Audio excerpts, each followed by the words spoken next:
rogando a cada um dos irmãos que estão desse lado esquerdo e a cada um que se encontra do lado direito, na medida das possibilidades e dos compromissos assumidos, que venham para a parte central, sem nenhum constrangimento, não é algo assim obrigatório, imperioso, determinante, categórico, é apenas um pedido, não é verdade?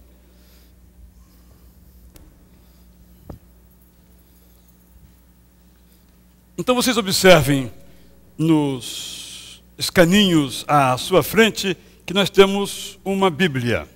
Nós colocamos então alguns exemplares ao redor. Vocês estão em cima, desculpem, mas se quiserem descer, desce. Se não quiserem, estejam à vontade. Aí também deve ter, não no primeiro banco, mas nos demais, temos uma cópia da Bíblia. Essa aqui é a versão que nós mais usamos aqui, que a maioria aqui usa, que é a chamada NVI. Então a ideia é uma fonte maior que nós compramos. A ideia é que você, o dia que não trouxer para o santuário a Bíblia, possa usar esta e, claro, deixando-a. Pensamos sobretudo naquelas pessoas que não participam da vida da igreja. E o número é muito grande. A gente não tem ideia do número de pessoas que não participam de nenhuma igreja e que aqui vem. É por isso que eu falo assim, ó, Gênesis é o primeiro livro da Bíblia, Mateus é o primeiro do Novo Testamento, porque muitos não sabem. Então, nós temos o dever de sempre apresentar o Evangelho, a Bíblia, da maneira mais clara possível. É o nosso dever, há que ser o nosso compromisso. Então, essa é a razão de colocarmos aqui. Tem um efeito colateral. Para que eu vou levar Bíblia se tem uma na igreja? Bom, só tem uma ou duas. Se você não trouxer, ninguém trouxer, vão ter que se espremer numa grande comunhão, daquela que o Wilson gosta do começo do culto, né, um de ler da Bíblia do outro. O que também já é um outro efeito colateral bastante positivo, não é verdade? Então eu saúdo a todos os irmãos, todas as irmãs. Nesse culto, então, na sua parte segunda, nós vamos fazer uma reflexão em homenagem aos professores, tanto da escola privada e pública, como principalmente da escola bíblica dominical em nossa igreja. Temos aqui vários professores, vamos ter alguns depoimentos de alguns professores que vão falar um pouco da sua experiência. Alguns eu combinei antes, pode ser que outros eu chame aqui que eu não tenha combinado antes, e eu faça perguntas. Nosso objetivo é, como eu falei pela manhã, eu entrevistei para o nosso programa de televisão o professor Paulo Meinhardt, que não está porque ele está hoje em outra igreja, em outro compromisso.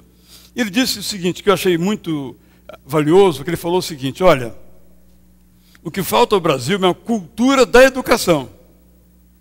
E eu concordei plenamente com ele. Eu assisto um seriado americano chamado Os Pioneiros. Passa às 13 horas, todo dia, às 13 horas. Então, quando eu chego, geralmente eu chego 10 para 1 em casa, eu assisto Os Pioneiros. E uma coisa, até já mencionei isso anteriormente, muito valiosa, é o lugar da escola na vida daquela comunidade. Então, há duas coisas na comunidade. Quando não tem, eles constroem uma.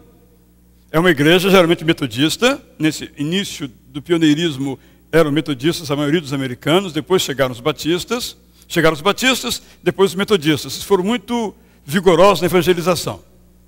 Os batistas estavam meio devagar. Quando chegaram os metodistas, eles acordaram, e aí, hoje, os batistas são mais do que os metodistas. Mais ou menos um pouco assim, bem sinteticamente a história. Então se fazia um templo metodista e uma escola. E às vezes o templo era a escola, e a escola era o templo. Então não havia ideia, não havia comunidade sem escola. Eu acho que isso é um valor muito central na cultura americana. E penso que nós nunca alcançamos esse momento na história do Brasil, em que a escola seja importante, em que os pais valorizem a escola. Porque isso, para os pais valorizarem a escola, há que se ter uma cultura da escola.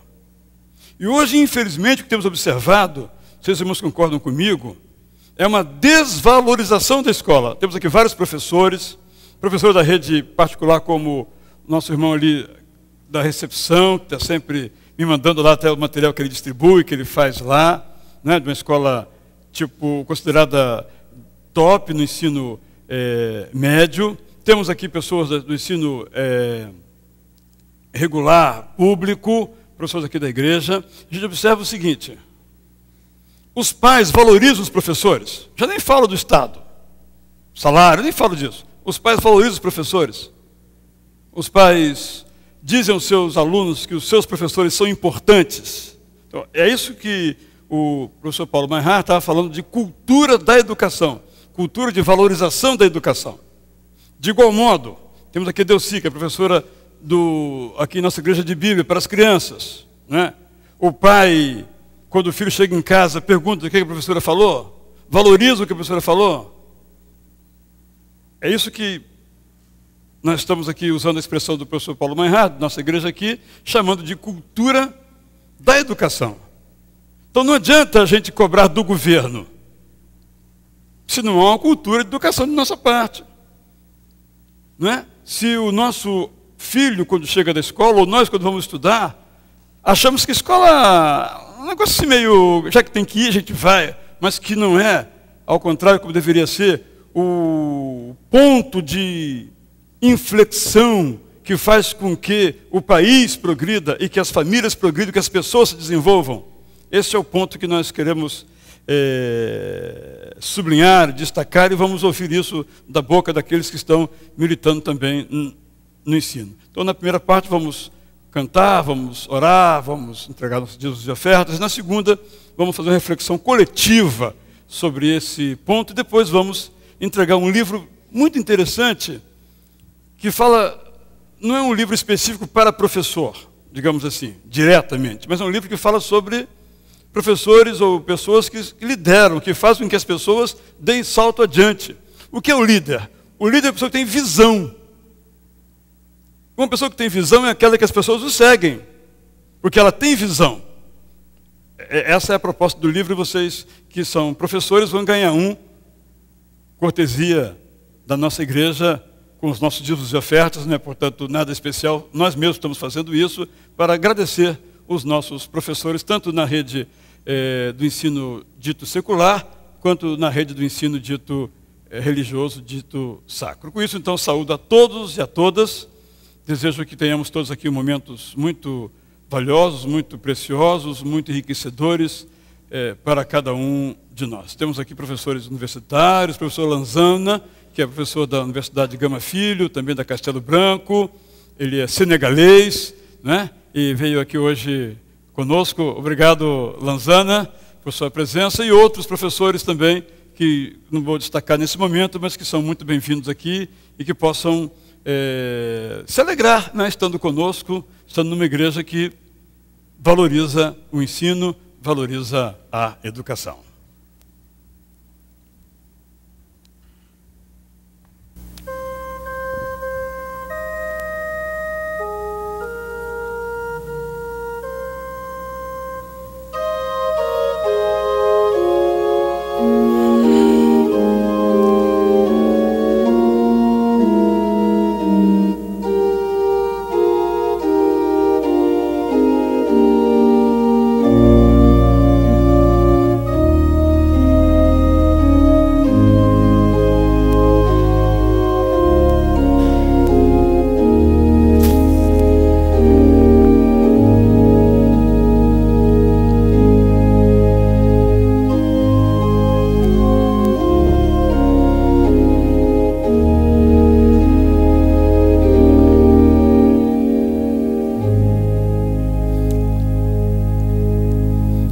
Em pé vamos cantar essa música que nos convida exatamente ao louvor, à dedicação de palavras ao nosso Deus como expressão do nosso culto, de nossa alegria.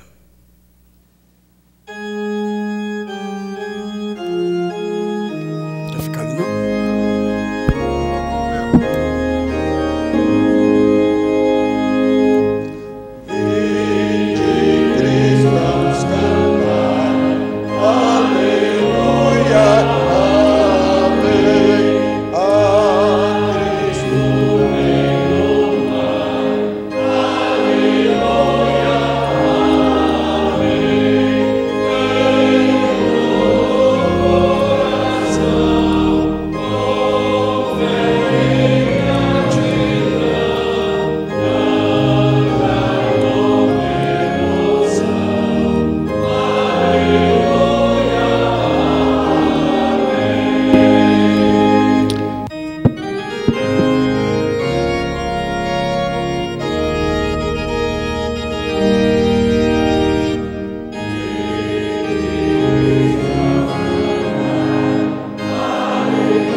Amém. O seu desafio foi respondido, não é verdade?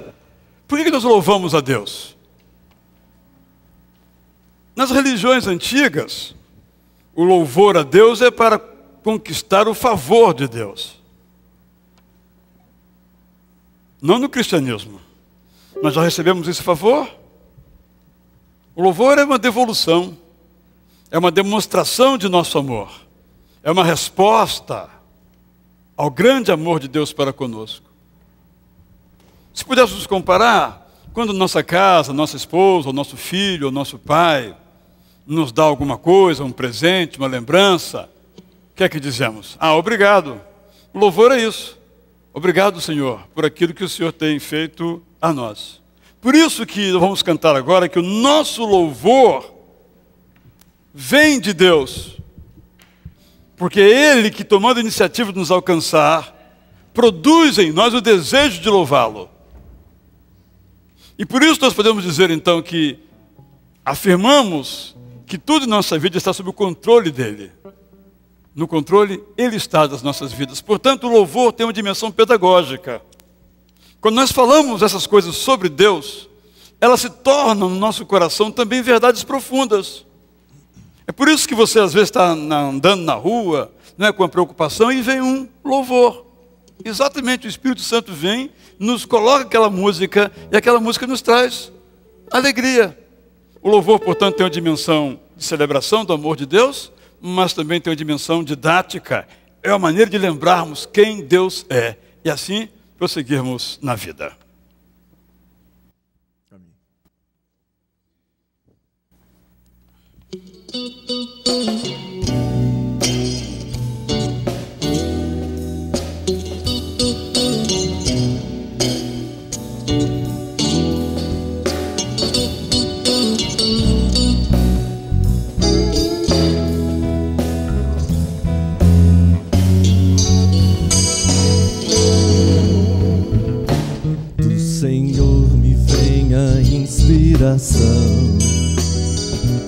É louvor do alto do coração que me faz viver em adoração em todo tempo.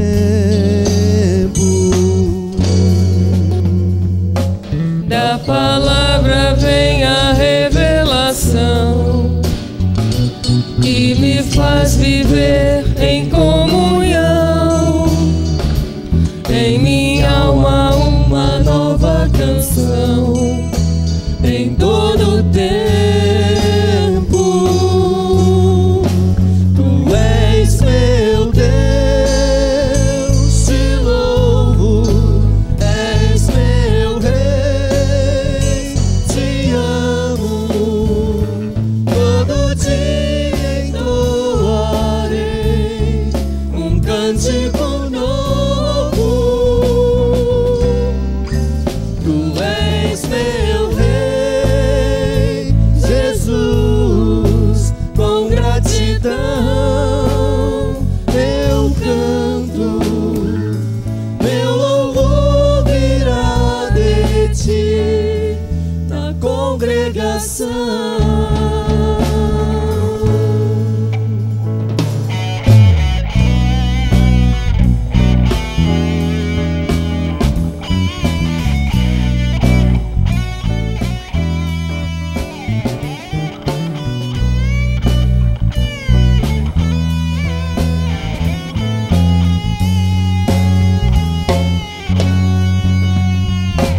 do Senhor me vem a inspiração, é louvor do alto do coração que me faz viver em adoração em todo tempo.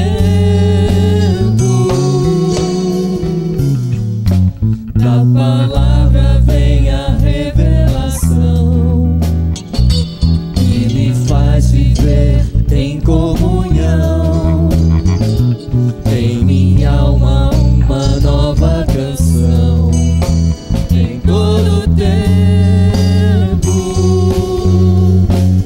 Tu és meu Deus, te louvo.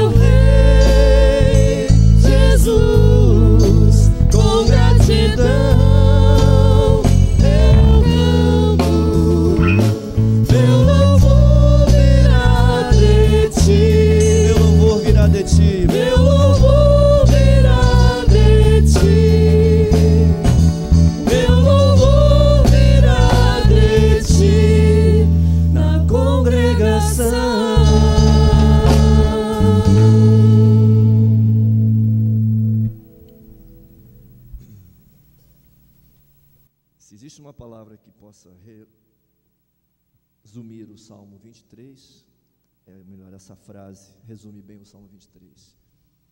No controle, Deus está. Vamos cantar com alegria.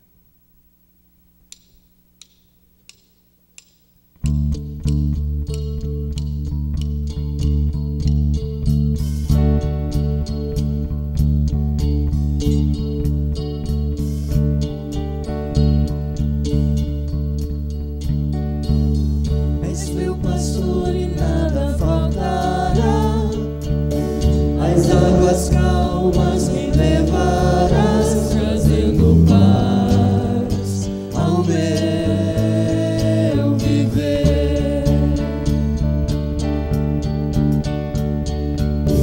E pela mão vais me guiar, quando no vale eu passar, e eu não temerei,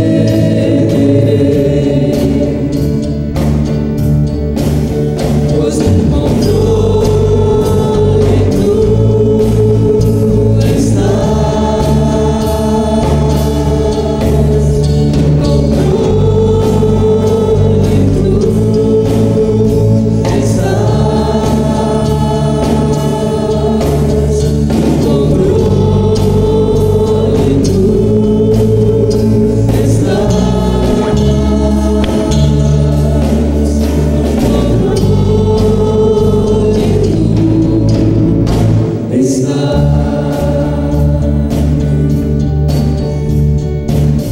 és meu pastor e nada faltará, as águas calmas me levarás, trazendo paz ao meu viver.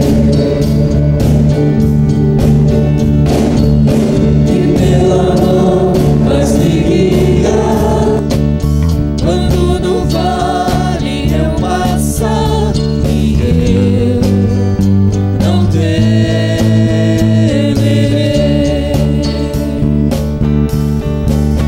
pois no controle tu estás, no controle tu estás, no controle tu estás,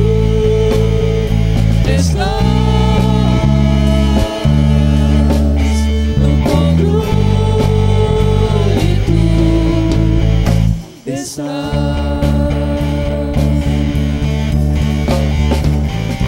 Fazes tudo cooperar para o bem, pois um plano soberano tens e conheces quem eu sou, e criastes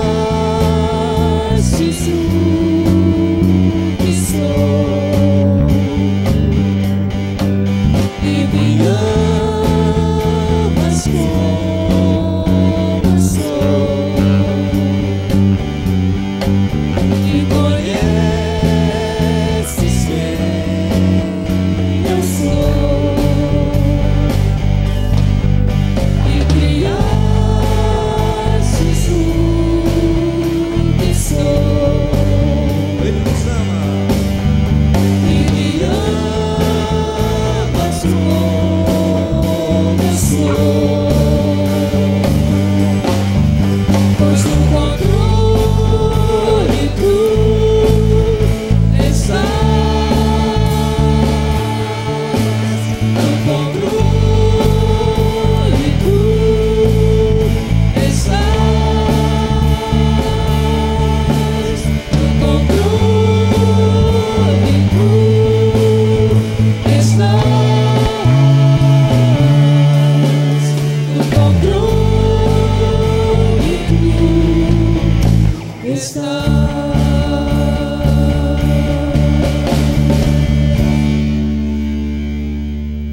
Esta música certamente nos introduz para um tempo em que nós podemos colocar diante de Deus as nossas dificuldades. Os irmãos podem se assentar. Vamos cantar uma música que nos diz que Deus é aquele que é o nosso poder. Como cantamos agora, nós podemos afirmar que Deus está no controle porque Ele tem poder. Ninguém, por exemplo, entrega um veículo para ser dirigido por uma pessoa que não tem o poder conferido, no caso, pelo Estado, mediante uma carteira, para dirigir. Deus, portanto, é este que tem poder. Vamos dizer, Ele tem habilitação. Nós podemos confiar a Ele a nossa vida. E Ele vai nos dirigir bem, vai nos conduzir bem. Podemos, então, confiar a Ele o controle de nossas vidas. Ele é aquele que nos dá visão, vamos cantar agora. É aquele que nos provê de amor, vamos também dizer isso agora. Enquanto nós cantamos essa música, você que tem uma causa a apresentar a Deus, essa é a palavra do Antigo Testamento, uma causa, um assunto que quer que Deus resolva para você, seja qual for. Ele tem poder, está no controle. Vamos exercitar a nossa fé. Nós recebemos a fé, mas a fé é confiança, nós exercitamos na experiência, no dia a dia. Eu diria na linguagem nossa, no ensaio e no erro. Nem sempre a gente confia. Acha que confiou, mas não confia. Então, aprende um pouco mais. Esse é o momento então de intercessão. Enquanto nós cantamos, você pode ficar em pé, pode ficar aqui ao meu lado. Depois vamos então orar por você.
Você que ficou em pé agora, tem uma necessidade diante de Deus que eu não conheço, eu quero lhe convidar a, se puder e desejar, se ajoelhar. Quando nos ajoelhamos, nós não nos tornamos mais merecedores do amor de Deus, porque não temos como merecer mais, que não merecemos nada. Ele coloca todo o amor dele a nosso favor. Mas quando nos ajoelhamos, nós estamos dizendo que de fato nós confiamos. Fazemos um pequeno esforço físico para simbolizar que o nosso coração se inclina, que a nossa vida se inclina ao Deus que é a nossa vida. Se você quiser e puder, vamos orar de joelhos então agora.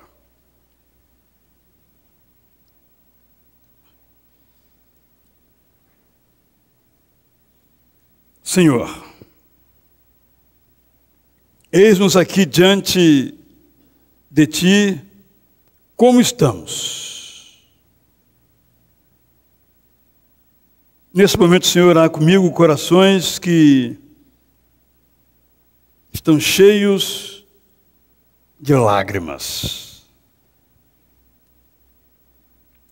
Talvez aqui, nesta hora, pessoas haja que estejam sem esperança no seu coração. Porque têm lutado tanto em oração mesma com o Senhor.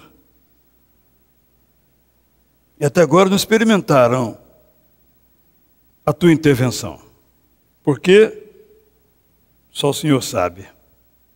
Mas nós nos inclinamos diante de Ti para Te rogar que o Senhor faça aquela intervenção que só o Senhor pode fazer. Quem sabe, Senhor, haja aqui alguém dominado por sentimentos de mágoa, de amargura, de solidão, de tristeza. O Senhor sabe. Que o Senhor possa visitar a cada um.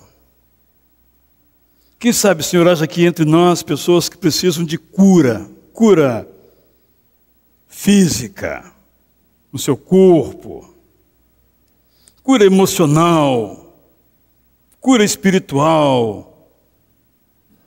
O Senhor sabe. O Senhor possa trazer liberdade e libertação nesta hora. Onde houver a dor, que o Senhor traga alívio. Onde haja medo, que o Senhor traga paz. Onde haja tristeza, que venha de Ti a alegria, plenitude. Nós não oramos a um Deus distante, mas a um Deus presente. Não oramos a um Deus inefável, mas a um Deus afável. Não oramos a um Deus que tem prazer em nossa dor, mas se alegra com a nossa vitória, a nossa alegria. Rogamos-te, pois, ó Pai, que venhas intervir nas nossas vidas. Pode ser que doa, mas, Senhor, nós aceitamos o que vier de Ti, porque sabemos que será sempre o melhor. Ó Deus, abençoa cada pessoa aqui, cada uma, cada um conforme a sua necessidade. E receba, como já cantamos, mais uma vez, o nosso louvor por tudo aquilo que o Senhor é. Nós oramos assim, no nome de Jesus Cristo, nosso Senhor e nosso Salvador. E todos digam, amém. Hoje pela manhã, nosso irmão Itamar nos apresentou um desafio que estamos oferecendo à igreja, que é o nosso Bom Dia Amigo, que é um livro devocional que estamos preparando. Já temos nesse momento compromissos superiores a 15 mil exemplares.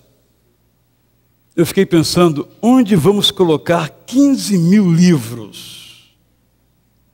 Bem, vamos ter que arranjar um espaço para acondicionar tantos livros. Não, Almir, 15 mil livros é muito livro. Mas já pensou esses livros entrando nas casas das famílias?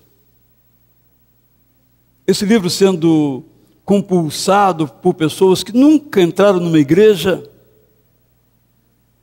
que nunca ouviram com clareza o que é a graça maravilhosa de Jesus Cristo. Algo vai ser feito nessas vidas, porque a palavra de Deus, quando ela entra, ela transforma. Então eu gostaria que você já veio pela manhã, já ouviu esse desafio. Se não ouviu, pode ver aí as telas passando. Você, ao final desse culto, pensasse nisso.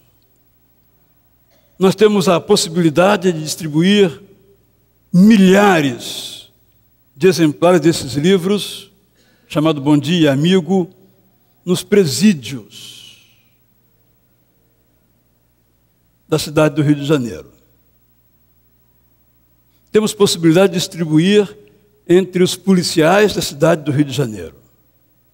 Efetivas possibilidades. A única dificuldade é termos os exemplares. Então, quero sugerir a considerar não apenas comprar 20 ou 50 para você mesmo distribuir, mas o que os seus recursos lhe permitirem, 300, 500, 1.000, 2.000, que nós vamos distribuir, se Deus quiser, todos eles, todos esses exemplares.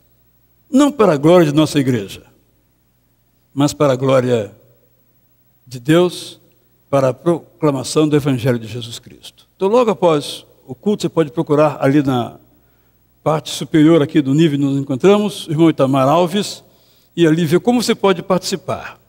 Num segundo momento, vamos apelar de novo para quem quer ajudar na distribuição, mas é um segundo momento. Agora temos que definir as ofertas que serão feitas, porque através das ofertas nós poderemos estabelecer a tiragem que vamos fazer. Como eu disse, já temos para 15.000. Mas se mais irmãos puderem participar, nós vamos distribuir muito mais exemplares. Hoje de manhã um irmão me procurou e disse: eu estou pensando em dar 500. Quanto custa 500? Eu falei: R$2.000. Irmão, mais 1.000, você dá 1.000. Né? Então ele ficou com 1.000 exemplares. Ele não vai ter como distribuir 1.000 exemplares. Talvez, como ele tem um comércio, talvez ele consiga distribuir quase todos. Mas os que sobrarem, vamos distribuir. Uma pessoa que vai comprar 2.000, não vai distribuir nenhum. Mas nós vamos distribuir os 2.000 deles. Queremos mandar para Rio do Sul, São Gonçalo, Casa Branca, Grajaú também. Pelo menos para cada uma dessas missões, 500 exemplares, pelo menos. Então fica aí o nosso convite para você pensar no sentido de oferecer algo que permita a sua igreja alcançar mais e mais pessoas. Os irmãos têm no boletim, então, todas as informações para você participar. Quero mais uma vez destacar que todas as atividades aqui são para todos que aqui se encontram, membros ou não membros. Todos que quiserem participar, podem participar. O casal que não é membro da igreja, mas aqui participa, casado, quer participar do jantar dia 19, é só procurar o pastor Carlos Daniel, que acabou de chegar, estava no ensaio do coro jovem, poderá participar. Se você quer ir ao passeio do MIM, que são um programa para homens e mulheres solteiros, casados, viúvos, descasados, viúvos, solteiros, podem participar. Quer participar do passeio da terceira idade, que vai ser não no dia 18, mas no dia 25, também podem participar. Então, todas as atividades da igreja estão abertas a todas as pessoas, indistintamente, sem que haja nenhum pré-requisito, a não ser a da organização mesma do evento. Vamos então agora entregar nossos dízimos e as nossas ofertas. Quero também informar os irmãos que nós estamos com boas notícias com relação ao nosso novo templo. O processo na prefeitura já começou a andar, que até então não tinha andado. Já começou a andar. Já vieram as primeiras exigências, o que é normal, ligadas às árvores, né? Que vamos cumprir. E depois virão outras etapas, outras exigências, e vamos cumprindo, até sair a licença para a obra. Então, os irmãos, se preparem que daqui a pouco, todo domingo, vão ter que ouvir sobre esse assunto de obra. Então, mas nós precisamos fazer aquilo que Deus tem para nós. Estamos certos que nós temos, cada geração tem a sua responsabilidade. Essa é a nossa responsabilidade. Que Deus abençoe você, que Deus me abençoe, que Deus nos abençoe, dando visão do Evangelho no futuro desse bairro e a partir desse bairro. Assim vamos então contribuir.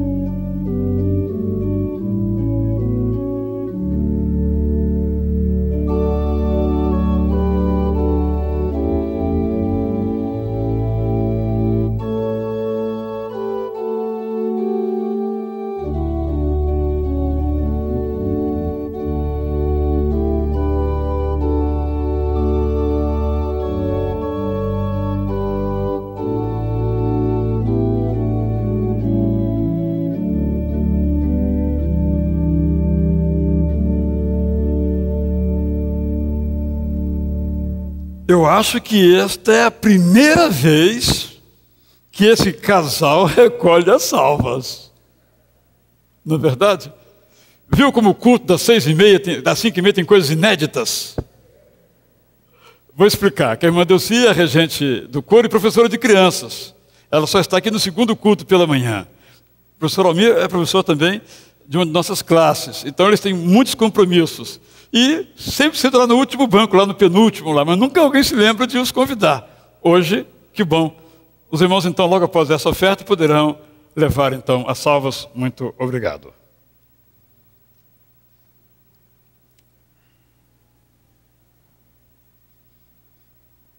Eu quero, nesse instante, eu chamar alguns irmãos a quem eu já previamente combinei, exceto uma que eu não combinei antes, para que venham se sentar aqui, porque vamos falar um pouco sobre ensino, sobre educação, né?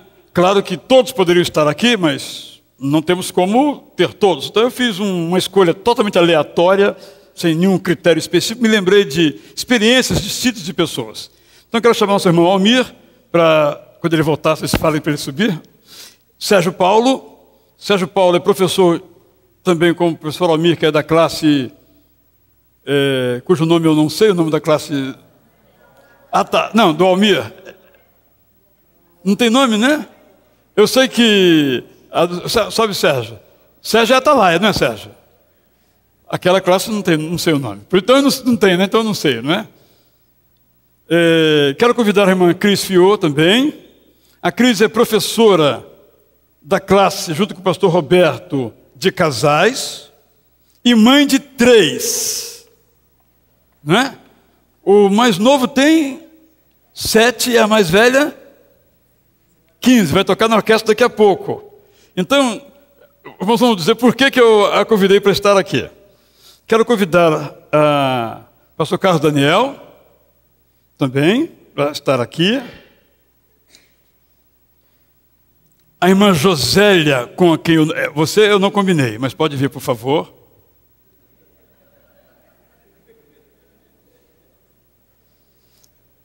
Os irmãos vão logo saber, a irmã Josélia dedicou ou dedica a sua vida ao ensino de crianças. E ela uma vez me falou uma coisa muito interessante sobre isso. Ela disse que criança tem capacidade de entender o Evangelho. E que criança tem condições de aceitar o Evangelho. Você vai dizer, mas é claro. Não, a gente às vezes no fundo não acha, é criança. Né? E ela me fez ver o valor disto. Eu me recordo, então, que o pastor João Sorém, pastor da primeira igreja do Rio de Janeiro, foi batizado com 6 anos de idade. E claro que, mas espera aí, só porque é filho do pastor, né? 6 anos de idade. Mas era uma convicção inabalada. Quando ele morreu com quase 90 anos, estava a mesma convicção. 6 anos de idade. Uma criança, portanto, uma Josélia me ajudou a ver isso, também tem capacidade de compreender. Pode ser que eu chame mais alguém durante o culto. Esses foram que eu combinei. O João Felipe, é o primeiro da lista que eu pulei. Por favor. Eu anotei os nomes para não esquecer. Exatamente o primeiro eu pulei. Então, pode vir aqui. E quando o pessoal me chegar aí, pede para ele vir, por favor, também.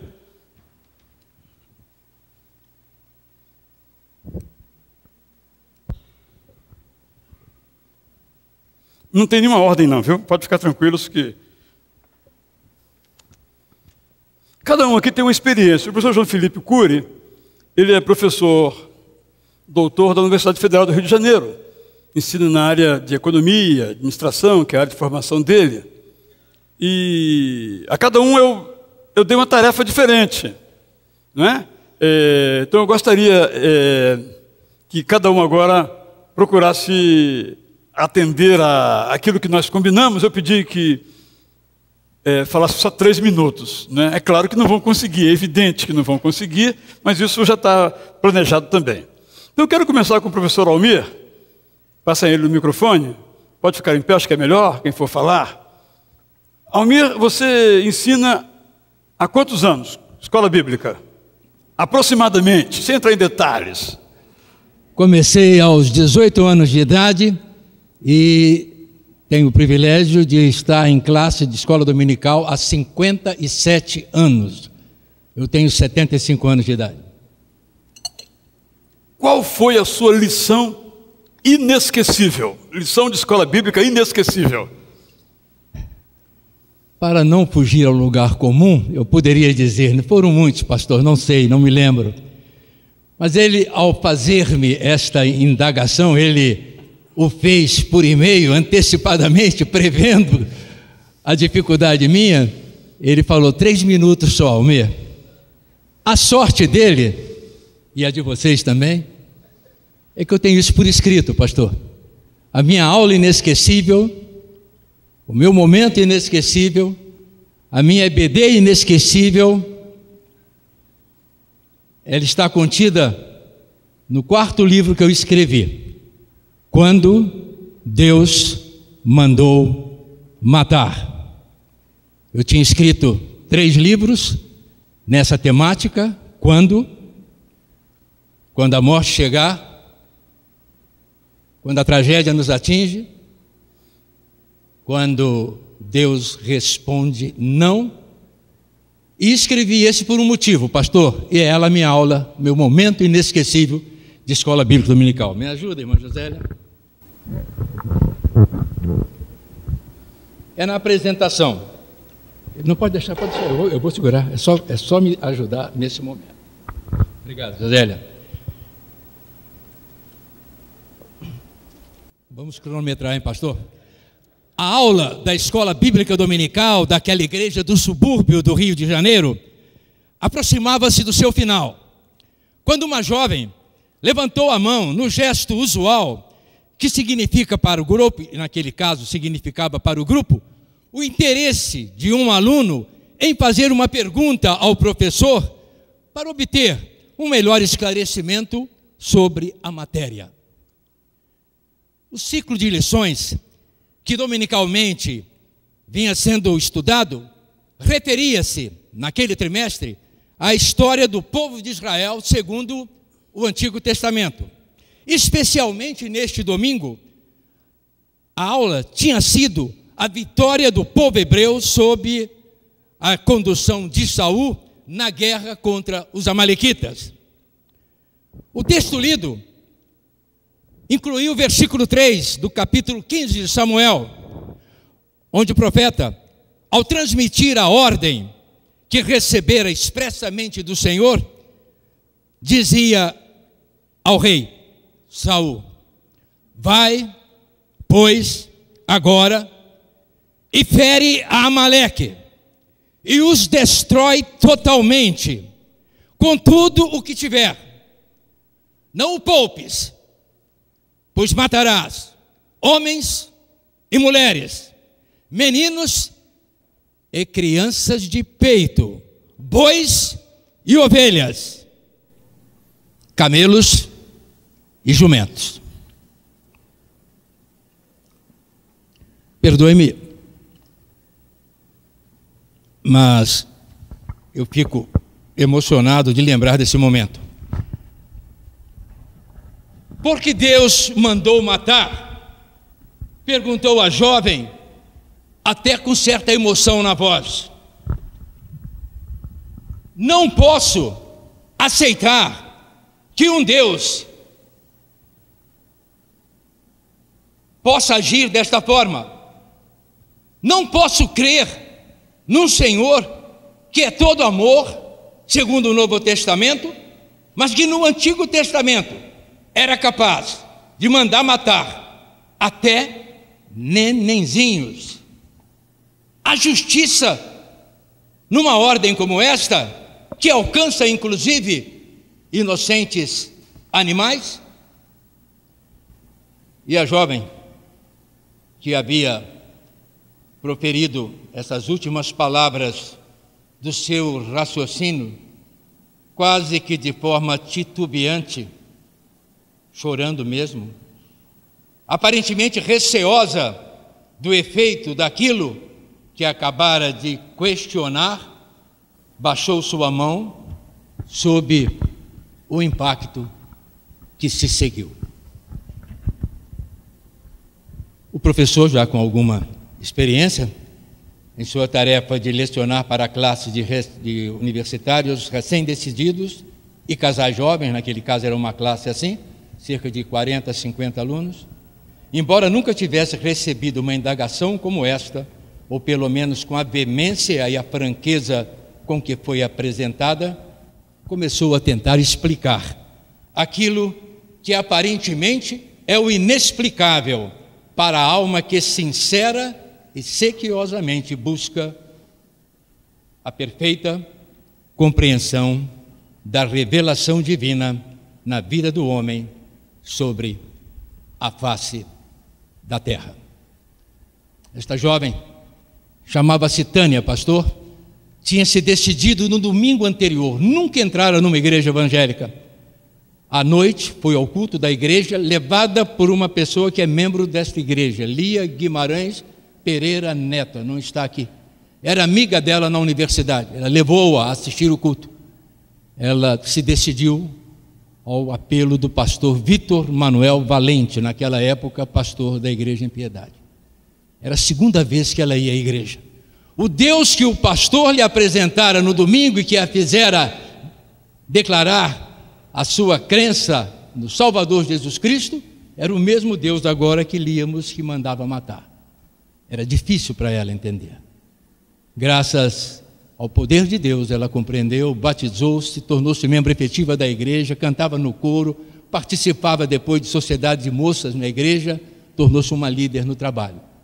Mas aquela aula, pastor, foi para mim inesquecível, pelo momento que o impacto do estudo da palavra de Deus pode causar no coração de uma pessoa que, não como nós, não está inteiramente acostumada a entender, a ouvir, a perceber o que a palavra de Deus tem para nós. Esta, para mim, foi um momento inesquecível numa aula de escola bíblica dominical. Professor Almir, vou pedir agora então ao nosso professor João Felipe. Eu perguntei a ele sobre, que ele falasse um pouquinho sobre o que é dar aula para adolescentes aqui na igreja. Ele faz isso já há uns 5 anos, né, João Felipe, aproximadamente, né? Por aí. E o que é ensinar na universidade, no caso a Federal do Rio de Janeiro. Como é que você vê as duas experiências? Se quiser ficar em pé, é melhor para todos nós. Muito bem. Eu não fiz lá uma reflexão muito profunda sobre essa questão, mas ouvindo o que fora dito antes pela sua entrevista com o professor Paulo Meinhard, fica evidente a falta de uma visão de educação como valor nesse país. Isso é absolutamente entronizado na nossa juventude, que nada mais é um reflexo dos pais e dos avós, que não tinham esse valor, como a gente precisa reconhecer que há uma baixa consideração com a educação no país. Isso, então, se reflete em qualquer ou em quaisquer áreas, seja na educação dentro da igreja, ou seja na educação formal, em todos os níveis. Eu, por um acaso, hoje milito na educação superior. Eu sou professor desde 1999 no ensino superior, na UFRJ desde 2007, e é muito interessante que eu queria destacar primeiro as semelhanças entre as duas abordagens, porque no fundo a gente está tratando de educação. Aqui, uma educação mais focada, discutir educação na escola bíblica dominical, discutir textos bíblicos e tentar extrair dali alguns elementos. Lá na universidade eu discuto as minhas matérias específicas, eu sou da área de economia, e, na verdade, eu como docente, eu utilizo exatamente a mesma metodologia lá e aqui. Porque eu aprendi isso com um mestre querido meu, militante da área de educação, e ele sempre falava o seguinte: educação, na verdade, as aulas, tudo é um reflexo da construção do conhecimento. O conhecimento não é, na verdade, ensinado por decreto, ele é construído. Então, é a partir de feedbacks sucessivos, de trocas, de sinergias. Eu ouvia isso muito atentamente e eu procuro aplicar essas questões. Então, eu não procuro dar uma aula muito monótona, tentando passar aquela ideia de que é isso e é isso, é isso. Então, eu vou construindo com os meus alunos e indagando a eles, mas vem cá, o que você acha, como é que é isso? E daí a gente vai crescendo junto até chegar a um denominador comum. Hoje, por exemplo, de manhã, falando em aulas marcantes, hoje foi uma aula marcante e o tema era inusitado. A gente estava discutindo Melquisedeque. Dá para tirar alguma coisa boa de Melquisedeque? E saíram duas situações muito interessantes. Por quê? Porque a discussão da temática do trimestre são as vidas que ensinam. E aí eu fui trazendo essa ideia de construir o conhecimento, fui dizendo, mas vem cá, quem é uma pessoa importante para a sua vida, quem te marca, quem te marcou? Chegou em determinada adolescente que ela começou a chorar, ela lembrou do avô dela, que já faleceu e que foi a pessoa mais importante da vida dela, e ela lembrava com carinho de como ele marcou, como importou a vida dele para ela. E essas são coisas marcantes. Hoje, no final da aula, 10h30, nossa aula acaba às 10h30, às 10h29, um adolescente, então a gente falando de Melquisedeque, sacerdócio, aquelas coisas todas, ordem superior, como é que aquilo se aplica a Jesus Cristo. Saímos do texto de Gênesis, fomos para o texto de Hebreus, e aí o aluno, esse aluno específico, esse adolescente disse assim, professor, olha que questionamento, Melquisedeque era de carne e osso? Olha que pergunta difícil, ele viveu mesmo entre nós? Já que ele é de uma ordem superior, já que ele não tem genealogia, não tem início, não tem fim. Essa foi uma questão que ele chegou sozinho a partir daquele nosso debate ali, aqueles 10 jovens. Eu falei, espera lá, vamos parar aqui, vocês estão ouvindo o que o rapaz disse e a gente vai começar a aula que vem rediscutindo esse ponto. Mas fica a lição para vocês lerem Gênesis 14 e Hebreus 7 para a gente chegar à conclusão se de fato Melquisedeque era de carne e osso. Mas eu achei muito interessante isso, são coisas que marcam a gente. Agora, as questões básicas, só para tentar então fazer um paralelo daqui com a minha militância no ensino superior, eu sempre também utilizo isso como marco comum, como educador, que seria, no meu caso lá na UFRJ, qual é o papel de um economista na sociedade? Porque a gente pode formar um economista para ele atender a certos interesses. E você pode formar um economista para atender os interesses da sociedade, que é o que eu mais me interesso, porque eu entendo que a economia é uma ciência social e eu acho que a gente tem que ter essa preocupação com a justiça e tudo mais. Então, essa é uma questão que eu trato muito lá na universidade. E aqui, em particular, no trimestre passado, nós discutimos o Sermão do Monte, na escola bíblica. Então, a gente discutiu Mateus 5, 6 e 7 em 13 lições. E, basicamente, o tema era como viver a vida em sociedade, como o cristão deve viver em sociedade. Porque é desafiador para um adolescente não cristão e é desafiador para um adolescente cristão. Para mim é muito mais desafiador dar aula para um adolescente cristão, porque como é que eu vou trazer elementos que o convençam que vale a pena estar aqui de manhã, num domingo ensolarado? É muito difícil isso, gente. E esses valores são muito difíceis de serem construídos, né? Então, é muito desafiador nesse sentido, né? Como é que é possível convencer esses alunos que vale a pena ter um estilo de vida diferente? É um desafio. Eu, como docente, eu sinto esse desafio, né? E eu queria encerrar falando assim, do lado gratificante, seja lá ou seja aqui. Aqui, o lado gratificante, a gente vê o choro de uma adolescente, uma lembrança boa e que aquilo certamente ela vai guardar para o coração dela, né? A gente vê alguns adolescentes, e eu queria concluir, pastor, que eu já falei demais, no fundo, em qualquer área, seja aqui, seja na universidade, os alunos, as pessoas, os adolescentes, os jovens, são literalmente isso que eu vou falar, são ovelhas desgarradas procurando um pastor. Elas precisam de mentores, precisam de pastores, precisam de pastoreio, seja lá ou seja aqui. E para isso, eu percebo isso muito claramente, é preciso um tratamento pessoal, um tratamento olho no olho, um tratamento, olha, você é fulano de tal, eu te chamo pelo nome, é muito difícil uma pessoa se interessar se você te dá um tratamento impessoal. Então, eu faço questão de tratar os meus 100 alunos por semestre, nome a nome. É muito difícil isso? É, mas eu dou meu jeito.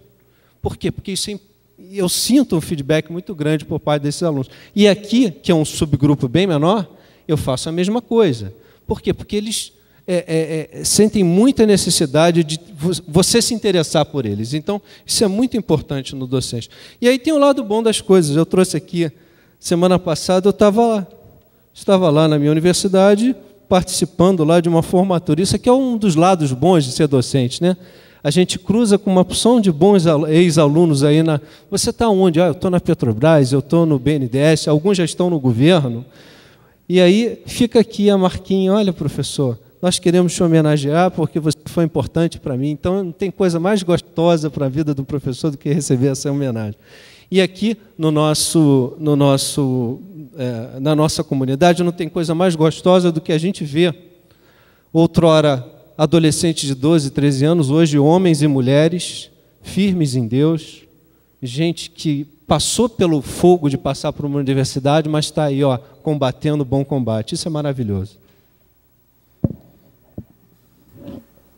Obrigado, João Felipe.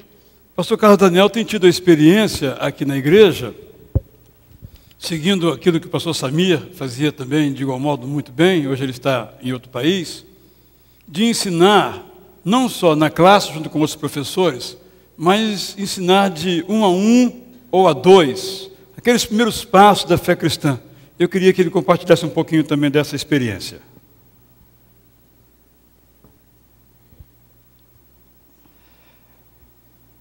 Quando eu tinha 13 anos, a esposa do pastor lá da igreja onde eu era, em Cuiabá, começou a ensinar violão para a gente, para os meninos lá. E aí a igreja trabalhava com aqueles NEBs, Núcleo de Estudo Bíblico. E aí então a igreja usava os adolescentes para tocar nos grupos pequenos. Então tocava segunda, terça, quarta, quinta e sexta tinha um vôlei lá na igreja. E aí eu fiquei com isso na minha mente, falei, poxa, eu acho que o grupo pequeno, com 7, 10 pessoas, vale mais a pena do que fazer um discipulado individual ou com 2 pessoas. E eu vi o Samir aqui fazendo e falava, Samir, acho que é muito difícil aí e tal. Mas aí o Samir viajou e algumas pessoas chegaram para mim, vamos estudar, eu estou precisando e tal. Comecei com um grupo. E aí eu vi que como foi bom, bem melhor do que o grupo pequeno, que já é pequeno, mas chega às 10 pessoas, 12, 7. Mas o que a gente chama ali de discipulado, aquele encontro de estudo bíblico com 1 ou 2 pessoas, ele rende muito mais, porque acaba sendo uma troca, né? Você vai conhecendo mais a pessoa. Às vezes num grupo ela não consegue se abrir tanto, num grupo maior de 10, mas ali está você e aquela pessoa ou 2, e elas se abrem, conta a sua vida, você tem mais tempo para trabalhar um versículo apenas, tal. E o benefício, a alegria que se tem assim de trabalhar com um grupo nano, talvez seja a expressão, não sei, mas esse discipulado, é você ir percebendo como que a pessoa passa cada dia a amar mais a Deus, amar mais a palavra de Deus, e aí a cada semana começa a contar um testemunho do que aconteceu no trabalho, ou de como reage a situações do trabalho ou da faculdade, que reagia de uma forma anteriormente, mas agora reage de outra.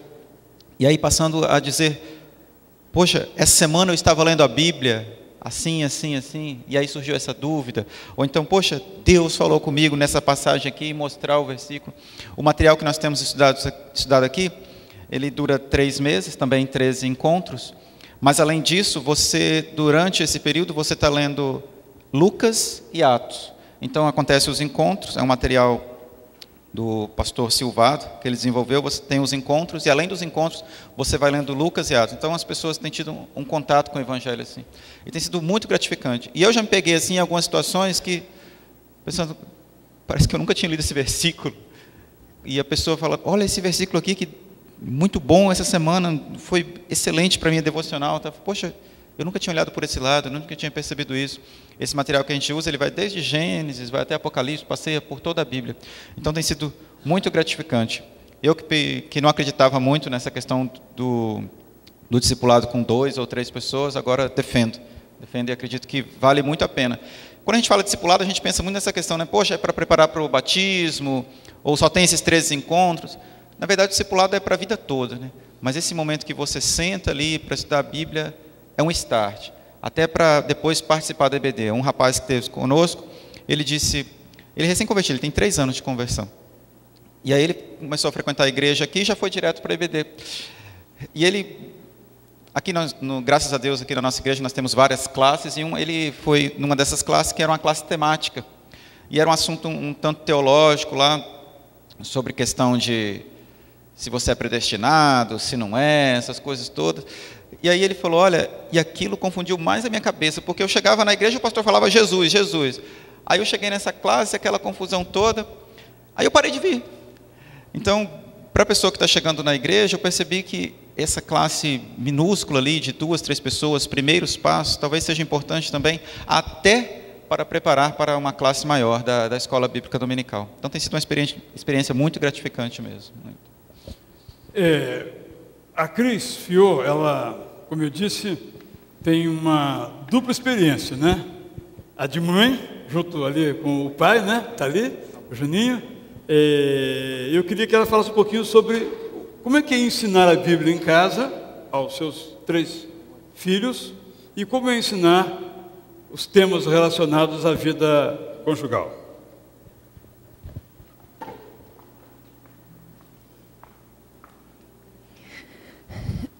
Primeiro, eu acho que é importante dizer que eu gosto muito do que eu faço, gosto muito mesmo.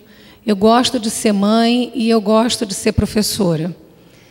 E a minha sala de aula é o meu lar, em primeiro lugar, né? Eu tenho sido desafiada constantemente pelos meus 3 filhos.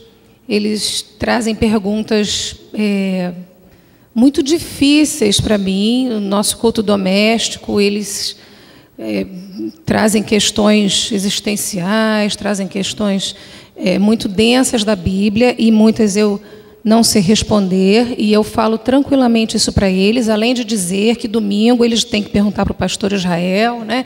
Eles não chegaram a você ainda porque eles ficam envergonhados, mas eles sabem que eles podem recorrer a você para tirar essas dúvidas.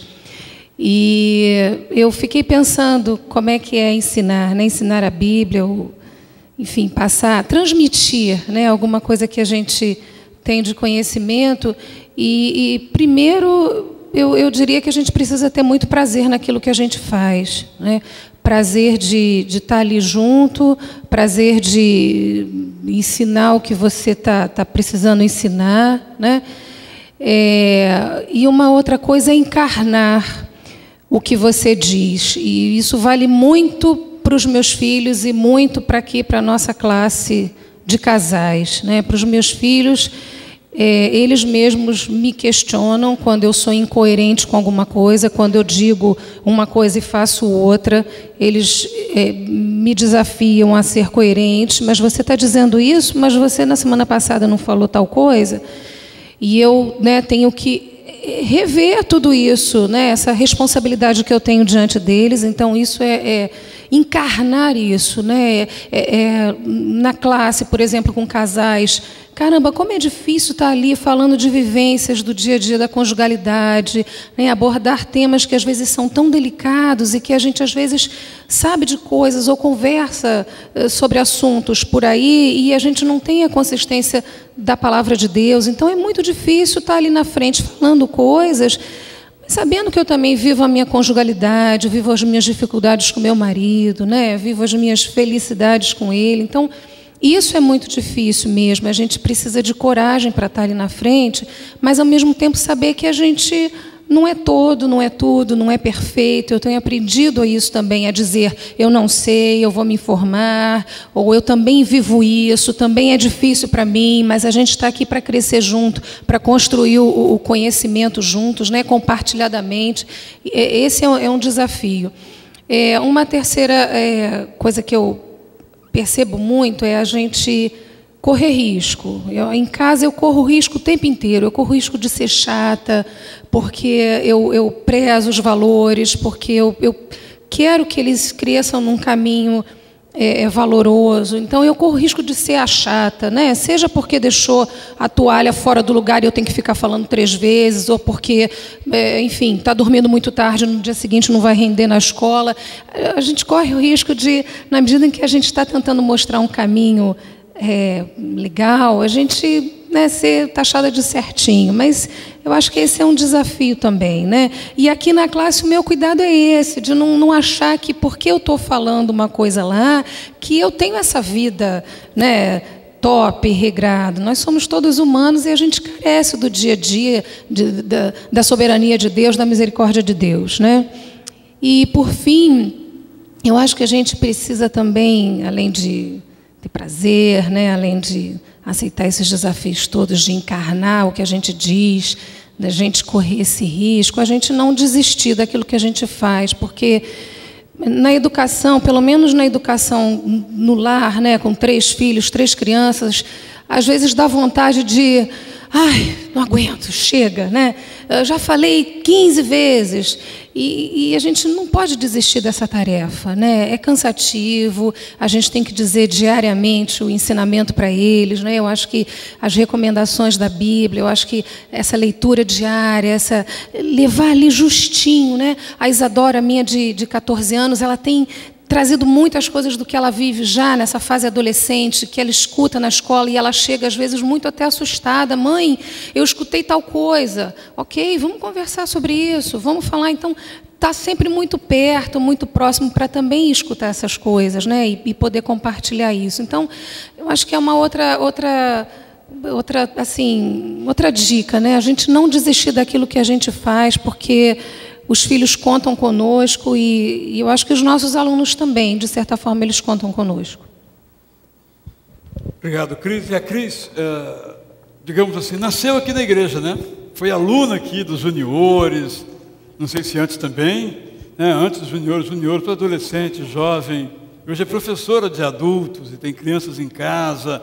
Isso é muito inspirador para nós, vermos gerações sucedendo ali com alegria. Não está aqui porque é obrigado, com alegria de fazer, por entender que esse aqui é um espaço pedagógico privilegiado, em que nós podemos, como mencionou aqui o João Felipe, ensinar valores, que esses ficam para o resto da vida, e com eles nós construímos todo o nosso conhecimento quando temos esse bom fundamento.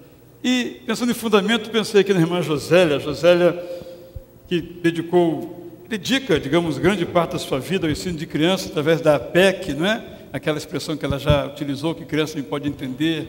Josélia, qual a motivação que você acha que nós devemos ter para, vou usar uma palavra que eu não gosto, mas investir em gastar tempo, gastar dinheiro, gastar recursos, ter boas salas para as crianças? Qual deve ser a nossa motivação?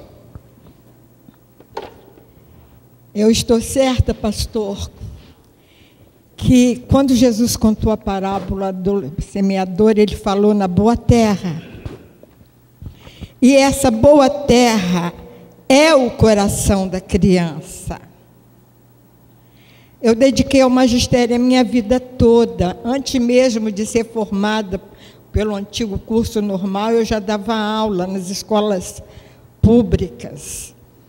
Depois me formei em letras pela Universidade Federal Fluminense, também ensinei no 2º grau, então eu tenho uma vivência dentro do magistério, e é muito gratificante.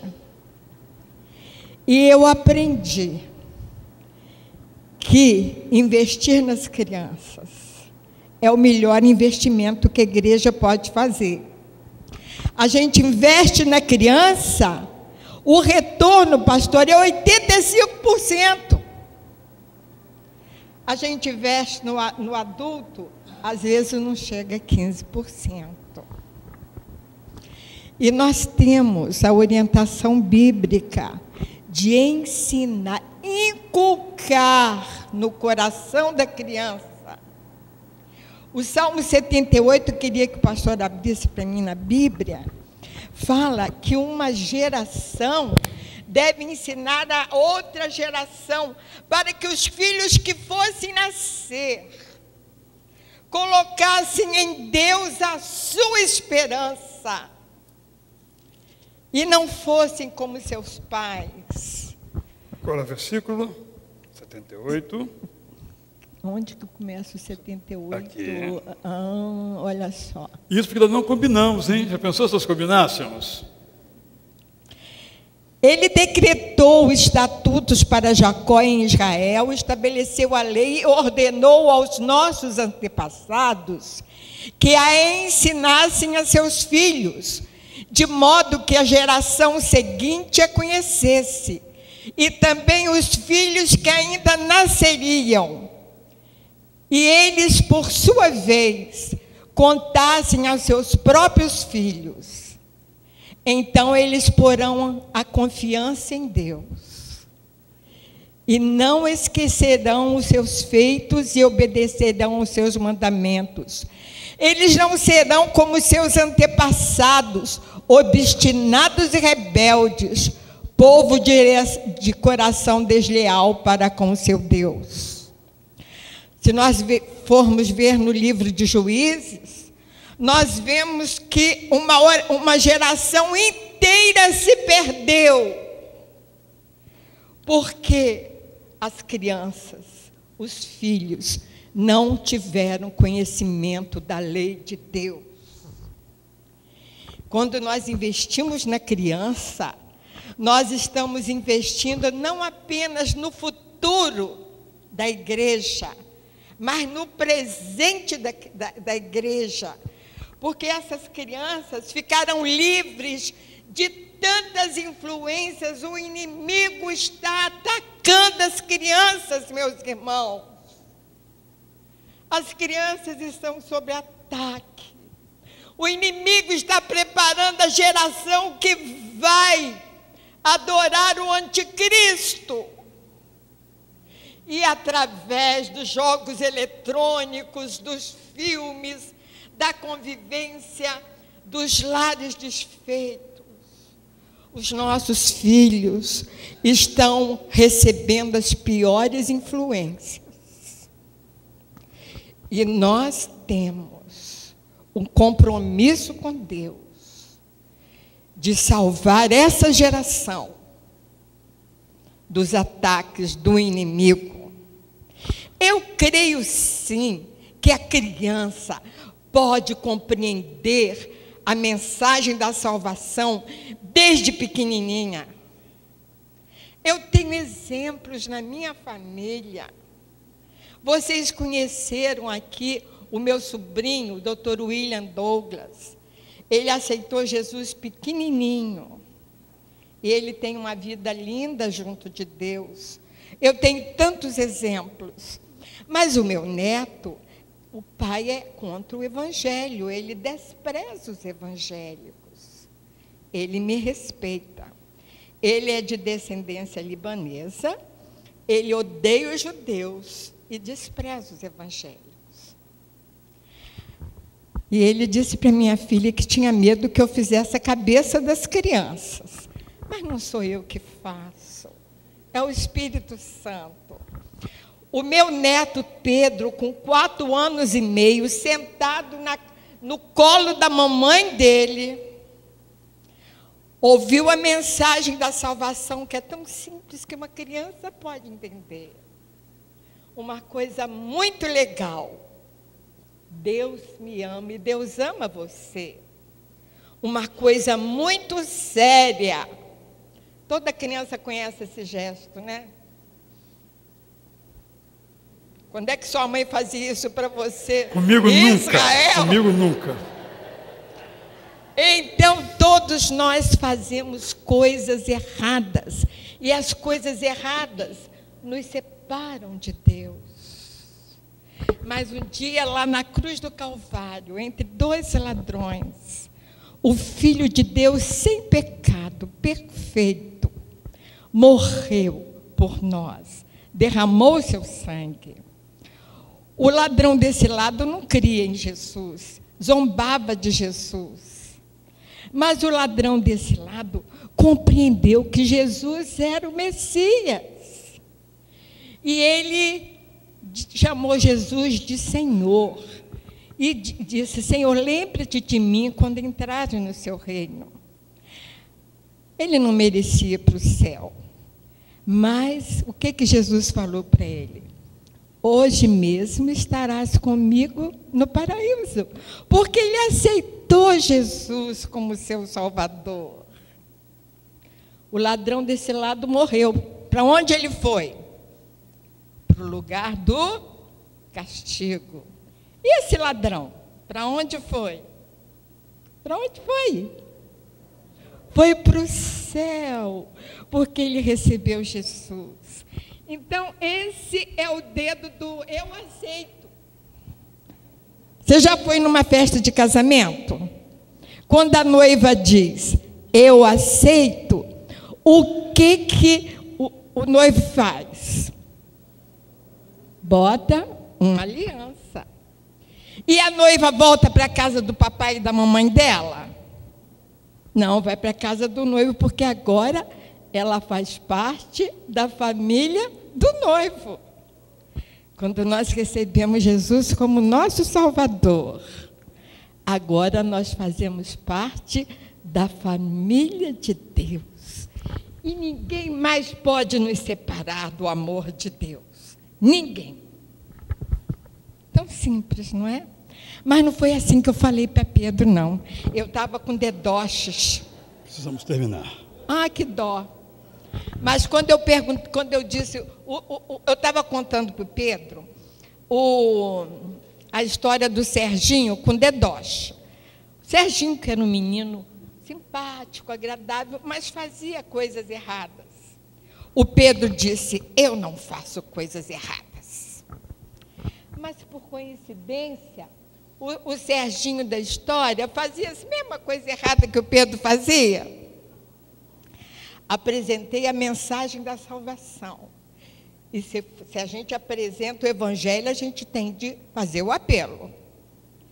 Eu fiz o apelo. Pedro, você quer pedir perdão a Deus das coisas erradas que você faz? Você quer receber Jesus como seu Salvador? Você quer convidar Jesus para entrar na sua vida? Pedro disse, quero. E ele fez a oração da fé comigo. E Pedro confessou a Cristo, Deus, eu sei que sou pecador, porque faço coisas erradas. Eu te peço perdão. Eu aceito Jesus como meu Salvador e convido Jesus para entrar na minha vida.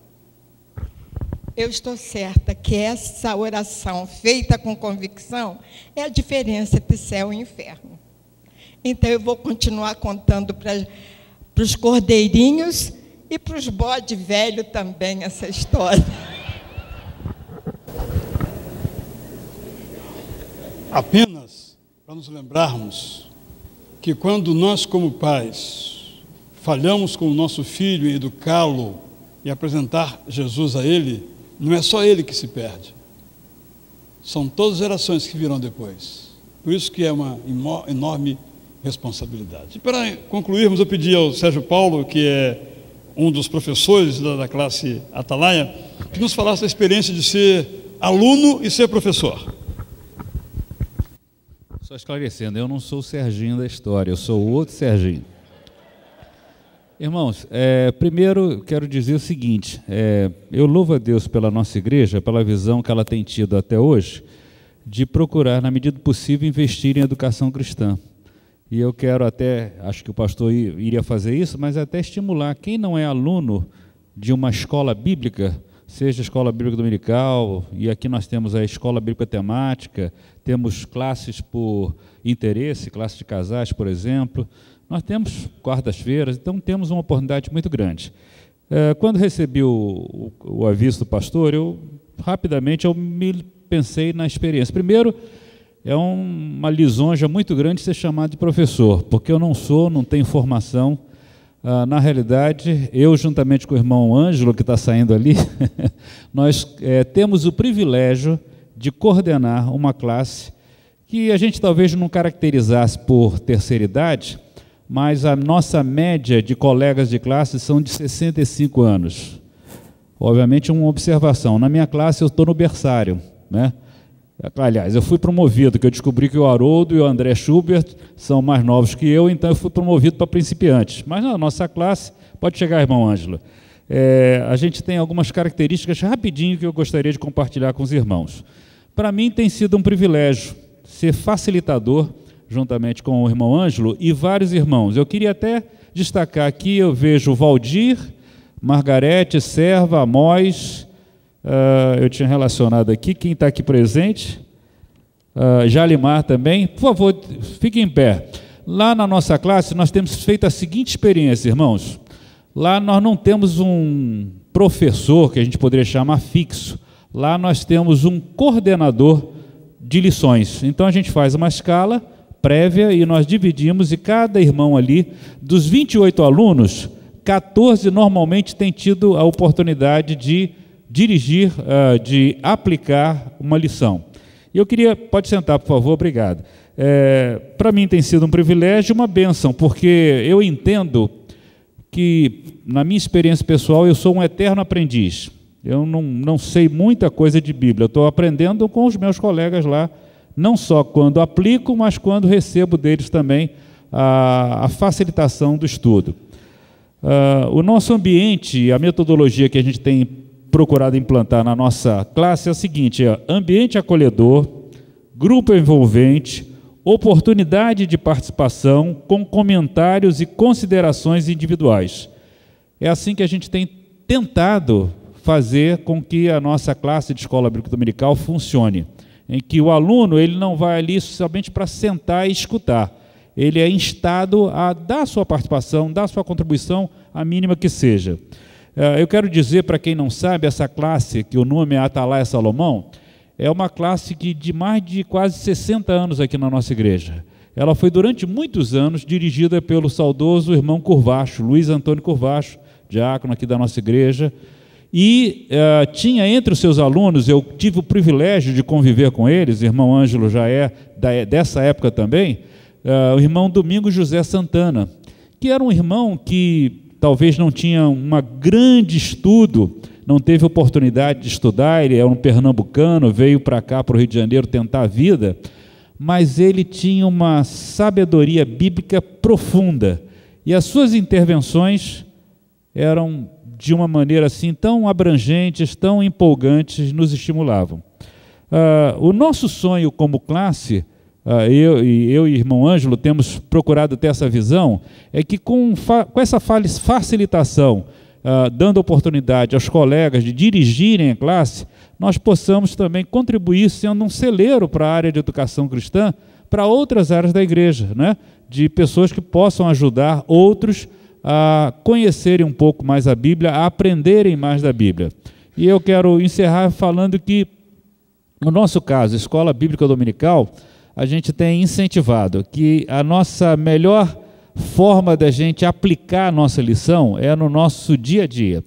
Quando a gente sai da porta da sala da nossa classe, a gente tem estimulado a nós mesmos vivenciarmos aquela lição, porque muitas vezes a gente se empolga, a gente se inspira, a gente é muito abençoado, né? O Espírito Santo fala ao nosso coração, mas depois que a gente sai da porta da sala de classe, parece que há um branco, né? E eu sempre estimulo lá.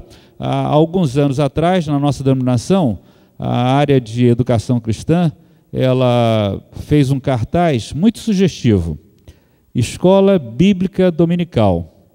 Não basta ler, é preciso viver. Eu acho que essa deve ser a nossa meta. Irmão Ângelo,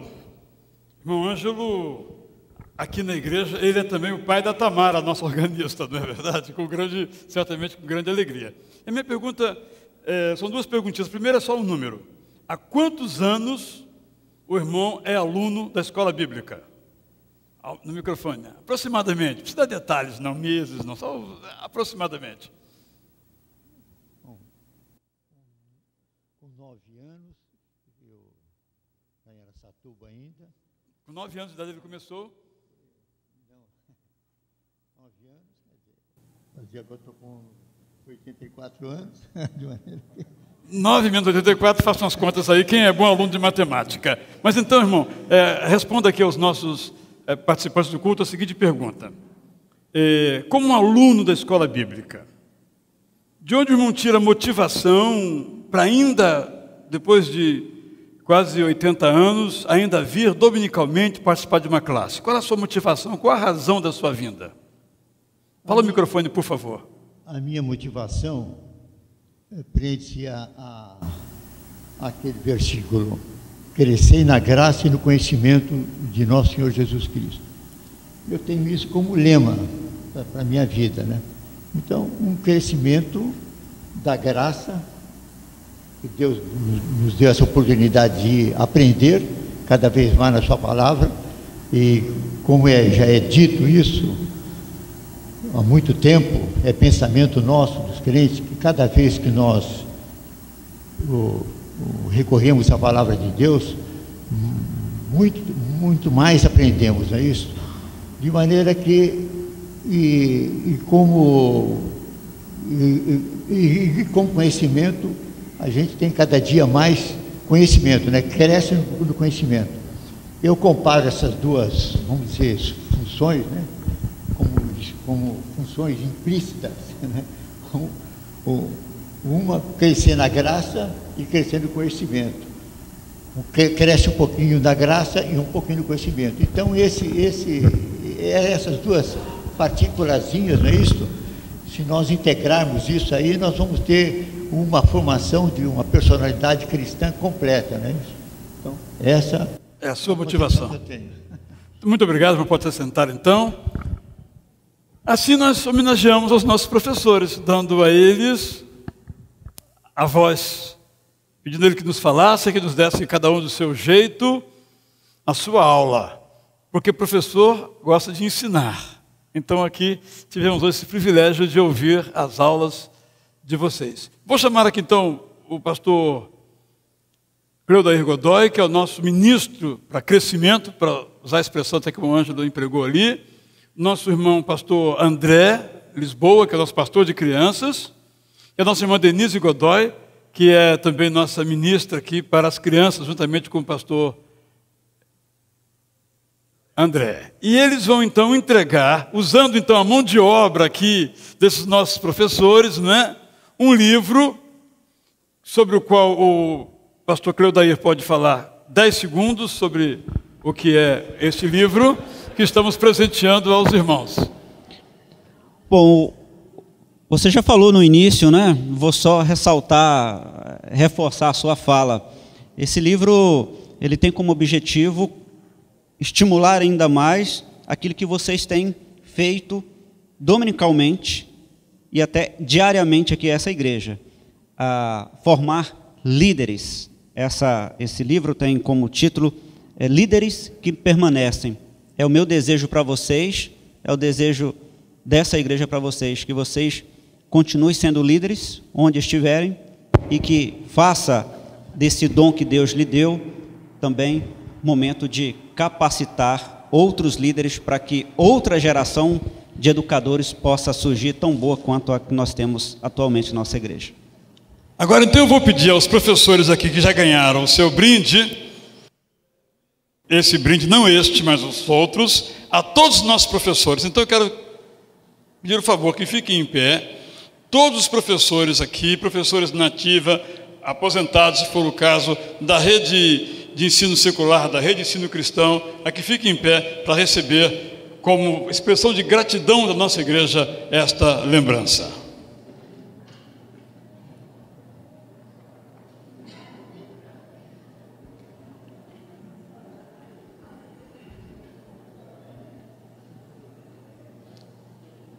Ao receberem, podem ir se assentando. Se faltarem, providenciaremos mais, porque nós temos para todos e todas.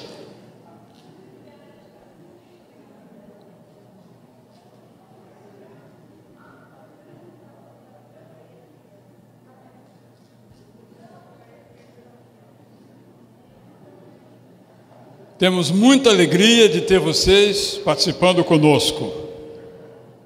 Nós acreditamos em tudo aquilo que foi dito aqui. Nós acreditamos que a nossa tarefa é ensinar valores.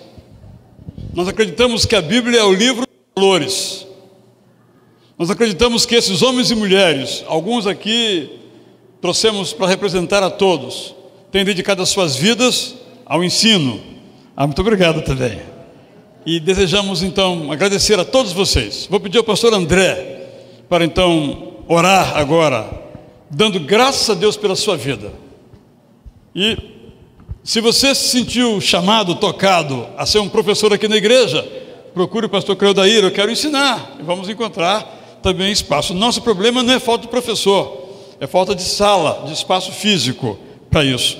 Mas podemos encontrar também um espaço. Você quer ajudar o Carlos Daniel no 1 a 1, 1 a 2, uma tarefa difícil, longa, que demanda muito cuidado, muita oração? Fale com ele, eu gostaria também de ter essa experiência.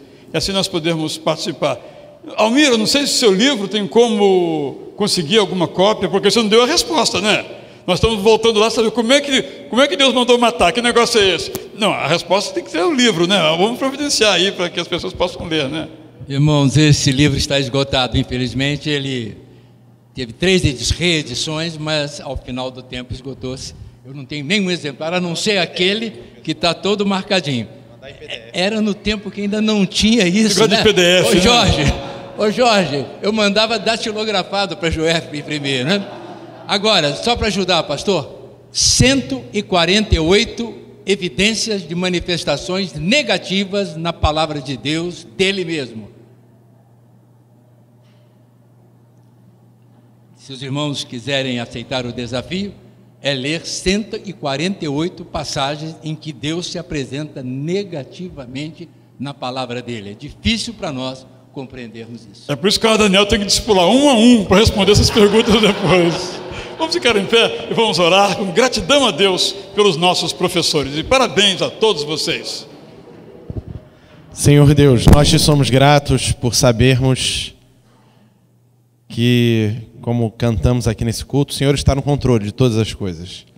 E é por causa disso que reconhecemos que na nossa história pessoal, na história desta igreja, na história do nosso país, o Senhor tem usado professores para nos inspirarem, para nos levarem ao conhecimento da Tua vontade, para também participarem da nossa formação pessoal.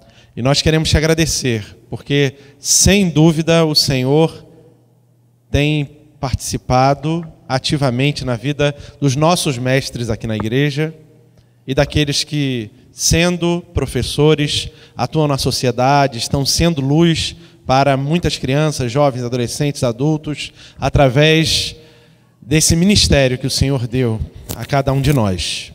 Senhor, ajuda-nos a sermos a imagem daquele professor, mestre maior, que é Jesus, que foi chamado mestre porque nos ensinou a viver, e que nós possamos aprender cada vez mais dele. Obrigado pelos nossos professores, que o Senhor possa conservar a sua vida, a sua saúde, a paz, e que o Senhor possa, desde já, nos dar a capacidade de entendermos a importância dessas pessoas na nossa vida, que possamos saber, Senhor, que tudo que é bom, as boas dádivas, as bênçãos vêm de Ti, e que incluídos nestas boas dádivas estão o exercício dos professores em nossas vidas. Muito obrigado, Senhor. Obrigado por esse culto. Nós te agradecemos porque ouvimos a Tua voz.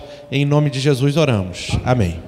Eu quero então só lembrar quem quiser continuar. Daqui a pouco vamos começar o culto com a participação da nossa orquestra. Depois eu quero, ao terminar então, pedir uma salva de palmas para todos os nossos professores.